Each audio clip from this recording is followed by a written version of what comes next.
guys ay bumili kami ng bagong cellphone ni Ivy at yung ginamit namin ay puro sinsilyo. Kaya yun na nga, nagkapuliki yung tindira sa pag-ihap dyan. Dahil sinsilyo sa alikansya yung ginamit namin sa pagbili ng cellphone. Ngayong araw ay naluuy ako kay Ivy dahil ginuktok siya dahil yung cellphone na ginagamit niya ay guba na talaga. At kung nakikita nyo naman guys, talagang legit na guba na yung cellphone ni Ivy dahil matagal-tagal niya nang ginagamit yan. Kaya naman napagdesisyonan niya na ukabin na yung alikansya niya at matagal niya nang palang pinag-ipunan to. Halos isang taon niya nang pinag-ipunan yung dalawang alikansya na yan. Para sa akin siya kumukupit dati, tingala ako nawawala yung masinsilyo ko.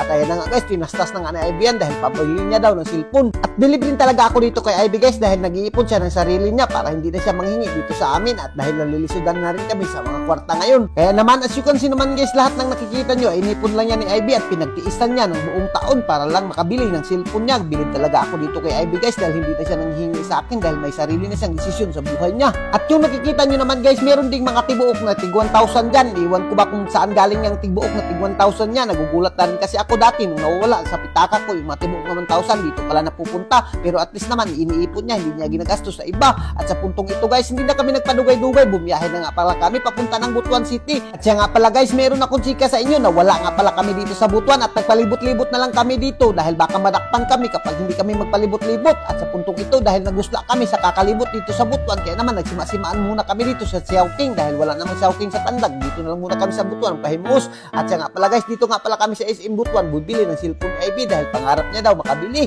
at binitbit niya nga yung napakaraming sinsilyo guys. Kung nakikita nyo naman guys, nabubugatan na si Ivy dyan at gugulatin namin yung tindira sa SM na ibabayad namin puro sinsilyo. At sa puntong ito dahil napaka-excited namin, nagsayo-sayo lang kami at sirado pa yung mall, kaya naman nakatulog na ako sa kakahuwat. At dahil sa wakas nag-abri na nga yung mall, kaya naman hindi na kami nagpadugay-dugay dito at napaka-excited namin at sumakay pa kami dito sa elevator na natatagawan talaga kami. Kung nakikita nyo guys, nagaganahagan pa kami dito dahil talagang lumadagan yung mga sakyanan nila dito. Pero alam nyo ba guys, pangalawang second time na namin nakapunta dito sa Butuan at natatagawan pa rin kami dahil medyo matagal-tagal na kami hindi nakabalik dito. At ayan na nga guys, nakikita na namin yung bilihan ng cellphone dito at pumasok na kaagad si Ivy, nagdala ng sinsilyo na napakadaghan naman talaga at namili na kaagad siya ng bibilihin niyang cellphone. Sabi ko sa kanya, piliin mo yung pinakabagtik na cellphone. At ayan na nga guys, may nagustuhan na nga siyang cellphone at hindi na siya nagkadugay-dugay pa. Tinistingan niya na kaagad yung mga kamera dito, baka hindi gumagana yung mga kamera, impas tayo dyan. Pero sa totoo lang guys, no, baratuhon lang talaga yung napili na Ivy na cellphone dyan. At least naman may nagamit siya sa pang-vlog-vlog at hindi na Android yung cellphone niya at dahil buak na rin yung nakaraang cellphone niya, kaya naman at least dito kahit baratuhon ay goods na goods naman yung kondisyon.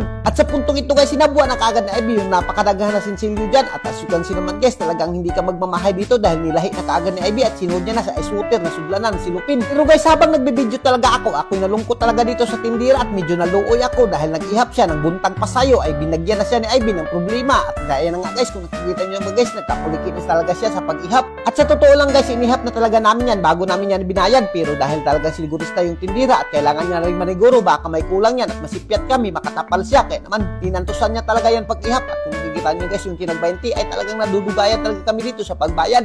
Hindi kami natagalan sa pagpili ng cellphone, pero dito sa pagbayad ay nadugayan talaga kami. At sa puntong ito, sa wakas ay nahuman na kaagad si Ivy pagbayad. Kaya naman, inabrihan na kaagad niya yung bagong niyang cellphone. At ang tawag nga pala sa mga social dito guys ay unboxing. Pero ang unboxing sa amin guys, mayroong gloves at nagsusumbagay talaga sila. Pero yung unboxing dito guys, iba dahil inuabrihan yung cellphone. At as you can see naman guys, ang kulangit talaga yung kalipay na Ivy dyan dahil meron na siyang gagamitin sa pag-vlog-vlog niya. At hanggang dito na lang muna kami. At kung giganahan ka sa mga video namin, huwag mo nang kalimutan i-like and i-share para mas marami pa tayong lingaw. Thank you, God bless you all. Mabuhay kayong lahat dyan mga idol hanggat gusto nyo.